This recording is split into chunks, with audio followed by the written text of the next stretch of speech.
time, I'd like to ask Governor Polis to come up.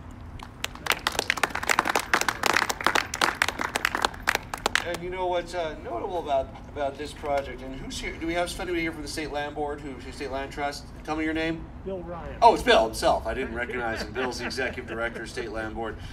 1876, Enabling Act, Colorado became a state. Congress gave the state of Colorado land, largely in compensation for the fact that the federal government owns a big part of our state. Western Colorado, not subject to taxation, U.S. Forest Service, Bureau of Land Management.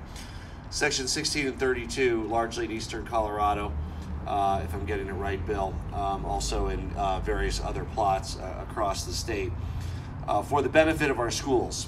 Thus was born the State Land Trust, evolved over time, over a century and a half, into a more diverse portfolio of land through swaps, through purchases, income production, grazing, oil and gas, outright sales, rather than money going into the cash corpus managed by the state treasurer, close to $1 billion.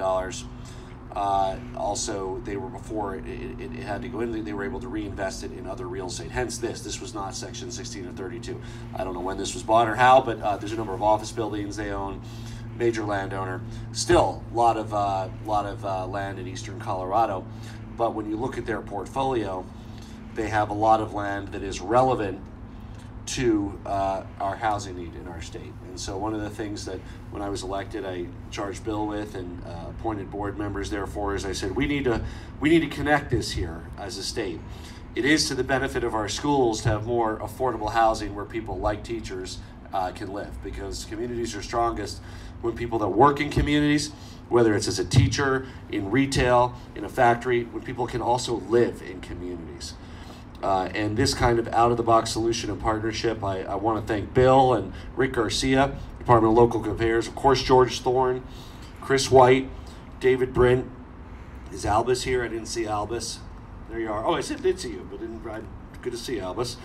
Britta, who was here, and of course Bill from the State Land Board. This is the kind of partnership that we really want to see more of. The state has an incredible asset here, and I'm very excited about the State Land Board, and Bill will be spending even more time doing exciting stuff here in the coming years as we appoint more board members. But the other area that we're excited about State Land Board is how do we get first-generation farmers connected with land. When you look at the future of ag in Colorado, which I'm passionate about, one of our largest industries. We have a succession issue, of course, average age of the farmer, who wants to farm, kids, grandkids, how do you do the succession? But we also have people that are young and trained, and maybe they went through CSU and ag or somewhere else, they're ready to produce, but they, of course, can't get together millions of dollars to buy land.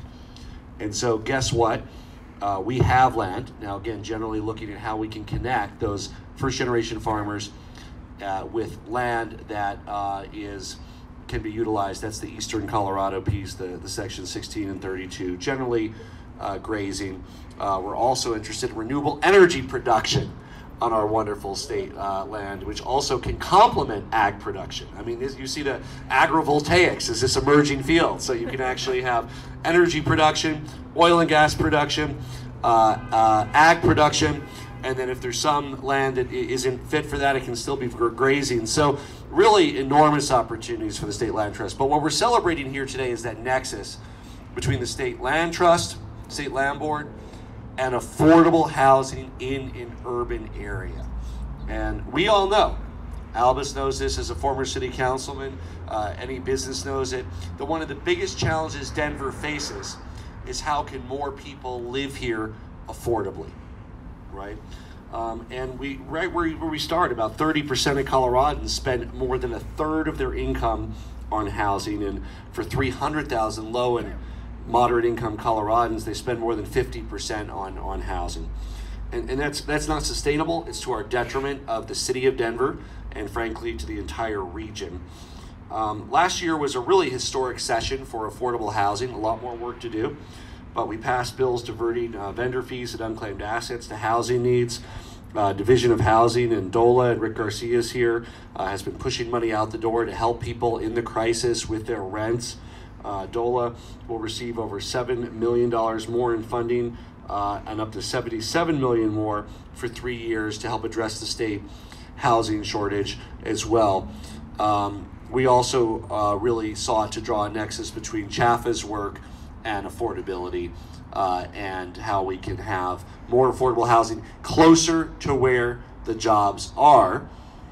Now, we talked about community vibrancy, how for a community to be thriving, the people that work in a community also have to be able to live in a community. Guess what? And this is on our mind because yesterday we released our carbon emission roadmap. It also leads to cleaner air and doing our part on climate when people are able to live closer to where they work. It also leads to savings on infrastructure costs, less traffic, less pollution, less carbon emission, less lost productivity because of time cutting traffic when people are able to live closer to where they work, a number of benefits. And I do think that in the COVID recovery stage, there's going to be a unique opportunity for the adaptation of commercial space to residential space in cities like Denver. The state of Colorado, over 30,000 employees. We're over 60% telecommuting right now. We were at a height of about 75%. We're now at about 60%. That's too high to sustain, but there is value in water cooler talk and seeing one another. But you know what? Before the pandemic, we were at about 1% telecommuting. And I think like a lot of companies, we expect we'll probably be in the 20 to 30% range after this pandemic, meaning, like many companies, we will be able to reduce our footprint, save taxpayer money, and increase morale and retention and productivity of our employees by allowing for more telecommuting, not to the levels we're at today, but to a sustainable level that maximize productivity. In the new normal, a lot of companies, not every company, obviously there's manufacturing and jobs that have to be done with people in person, but a lot of cubicle companies, pink and white collar, are finding the same thing, that they can create additional efficiency, save costs. And so we're going to have on the margin significant commercial stock that can be adopted to help meet the affordability needs, market affordability needs in Denver. Obviously, affordability needs for capital A affordable housing, also a real need, but we're deeply concerned about the market side of affordability as well. So this is an exciting public-private partnership. Bill, I hope it's just the beginning. You're working on a lot of great things. We want to show that the state is doing our part to show that when we talk about what benefits our schools, it's really what benefits our communities. It's having affordable housing so the communities can be dynamic. It's so that we can leverage the state portfolio to create more affordable housing opportunities, reducing traffic, saving on infrastructure, improving our schools, and getting our economy going. Capitol Square is just a great example. Owned by the State Land Board, 50-year lease, exactly the kind of thing we're looking at. We would look at similar things for first generation ag, for other leases, whether it's 30 years, 50 years, whatever it is, it's really exciting. We also got a loan from the Colorado Division of Housing, so that was another aspect of the public-private partnership. Then we got the state tax credits from the Colorado Housing and Finance Authority, CHAFA, as well as the federal low-income housing credits. And the net result of this will be 103 units in the heart of Capitol Hill, giving residents access to jobs, education, cultural activities, and transportation, most of it without getting in a car. Maybe people will bike to work or walk to work. But right here where jobs are, we are excited to have 103 new units that will come online thanks to this historic public-private partnership. And this also ties into something else we're looking at across state government. The state land trust is unique because of the legal structure, the trustee status. I also signed a bill requiring every state agency and state institution of higher education to submit a list of all of their undeveloped land that they own or control to identify land that we can use for affordable or market affordable housing. So there's land we own directly as a state. Department of Transportation owns a lot of land. The institutions of higher education own a lot of land. So slightly different legal structure than the Colorado State Land Trust, but we own a lot of land. And a lot of it is underutilized. And we want to meet where the land can meet the affordability needs of people. We want to really double down on making that happen. So we're looking for opportunities like this to meet affordable housing needs, vacant land, underutilized state buildings, not just in Denver, Grand Junction, Durango.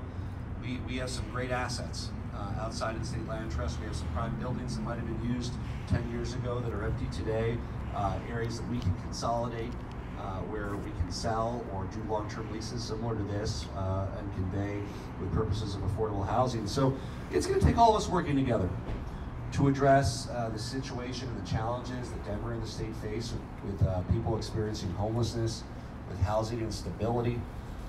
We know that adequate and sustainable housing is crucial.